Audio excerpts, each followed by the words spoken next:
everyone, I'm Indy Young, and I have a story for you about how thinking styles are valuable for your org if you want to fill in the gaps in your market or in the way that you support your employees or citizens. The idea is that often in our work we look at the people that we're serving, either in terms of here's the average user type of thing, or in terms of group descriptions, which are based on largely demographics. With thinking styles, what we're doing is instead of demographics, we're looking at people's interior cognition. And by looking at their interior cognition, we have a much stronger understanding of how we might be able to support them. So let's look at this story. I have an example that begins with a time I was listening to an executive give a presentation. He was from a streaming company, and he said, "Oh, look, you guys, ads are coming. Yes, one of our subscription plans is going to include ads, and it's going to be really cheap." Now, don't worry, ads are good. You guys don't be afraid of ads. I've seen a lot of really good ads on my favorite social media platform, and I've bought a lot of exceptional gadgets through those ads. So ads are good. And I sat there in the audience listening to this executive, and I thought, oh, there's a bit of cognitive bias that he's not quite aware of there. That cognitive bias is that he comes from a place where he can buy things in ads. There are lots of people who aren't in that kind of a financial situation.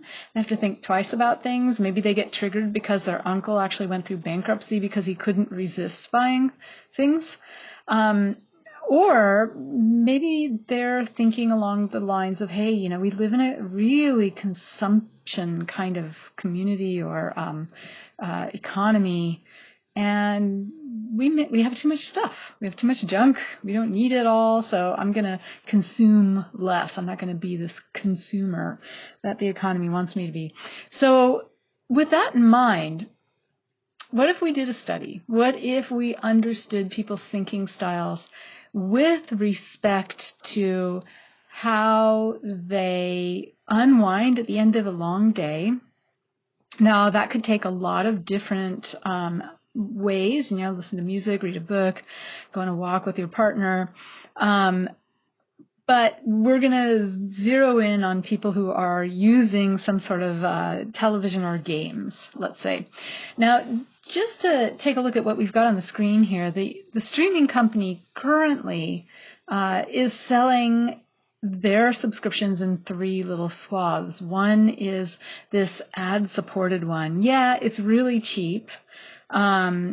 But, it's pretty much the same as the second tier, the standard tier. It's got the same resolution, the same kind of audio, the same number of devices that you can use at the same time. And then there's the exceptional tier where you get premium audio and graphics and immersive sound and no ads, right?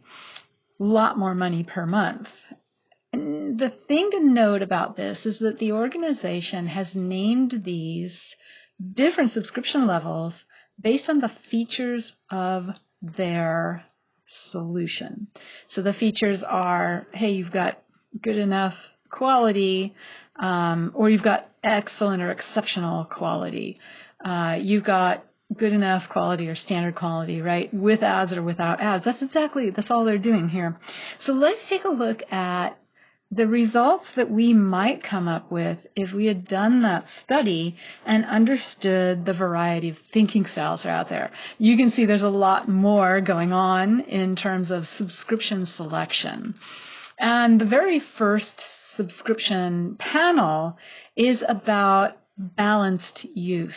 So this might be the people who don't have the kind of money that they can, buy one of the fancy subscriptions, and so they're willing to limit themselves or control how they use it, maybe based on the number of titles per month, maybe based on the number of days per week they're going to allow themselves to watch or play the games. or the one game that they're allowed to have. Or maybe this is the type of person who's like, oh yeah, we're consuming way too much. I don't need to consume so much. And so, I'm just going to kind of not overdo it. Now, the next section, that's another thinking style. That's the thinking style that thinks of it as a game to try to get the most value for the least amount of money. Here, they might play this game in a lot of different contexts, maybe an airline flight, or maybe some sort of meal or appliance.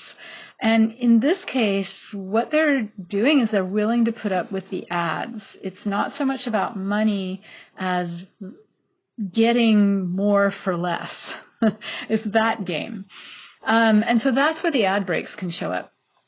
The next tier is keeping up with trends. Maybe you want to be conversant with people. You socialize a lot. And you want to be able to talk about the, latest game or latest TV shows or something. And so you just need access to those things to be conversant. And that's how you unwind, is to sort of prep yourself for the next time that you're being social with people. And then the last section, it has two actually in here. One is that, hey, we've got broad interests in this apartment or household. We've got a lot of different people, or maybe just one person with a lot of eclectic tastes in games or in the shows that they watch.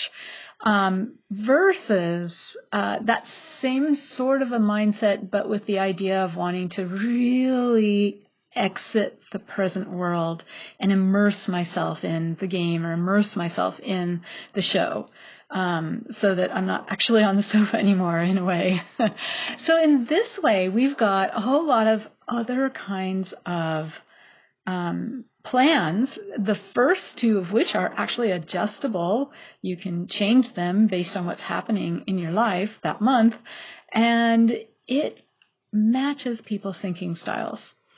So therefore, when ads come along and you're showing ads to people, the right people are seeing the ads. The people who are playing that game, who might actually click on the ads, and then those advertisers would probably be grateful for those clicks and continue advertising with this platform. So that's the example of using thinking styles to get better value to people, at the same time as getting better value to your organization.